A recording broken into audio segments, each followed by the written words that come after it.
এই যুবক, তোমাদের পায়ে হাত দিয়া বলি, কার লাইফ স্টাইল তুমি অনুকরণ করো? কার লাইফ স্টাইল?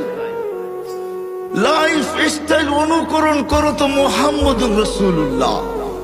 খোদার কসম, চুল কাটা তোমাকে জান্নাতে নিয়ে যাবে। চুল কাটা। মুহাম্মদুর রাসূলুল্লাহর পোশাক তোমাকে জান্নাতে নিবে। যদি পেশাব জান্নাতে নিতে পারে তো পোশাক কেন নিবে না? আমাকে যুক্তি দেন। পেশাব যদি জান্নাতে নিতে পারে তাহলে চুল কাটা কেন নিবে না? পোশাক যদি নিতে পারে তো দাড়ি রাখা কেন নিবে না?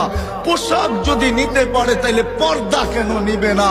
পোশাক যদি নিতে পারে, পেশাব যদি নিতে পারে তাহলে মুস্কি হাসা কেন নিবে না? আমাকে যুক্তি দিয়ে বুঝান। লজিকের দুনিয়া, আমিও লজিক দিব, আপনিও লজিক দেন। আমি লজিকে বিশ্বাসী। আপনি লজিক দিবেন, দেন, আমিও লজিক দিব। যার পেশাব, যার পচা রক্ত, শিঙা দিয়া বাহির হয়েছে পচা রক্ত, সাহাবীর হাতে দিয়া বলছে যাও নিক্ষেপ করে আসো। অন্তরালে যায়া চাইটা খায়া ফেলছে। ফিরা যখন আসছে তো জিজ্ঞাসা করছে কি করছিস? নিক্ষেপ করে আসছি। বলে কোথায়? কোথায়? 2-3 বার জিজ্ঞাসা করছে তো ইশারা দিয়া দেখাইছে পেটে পেটে পেটে পেটে।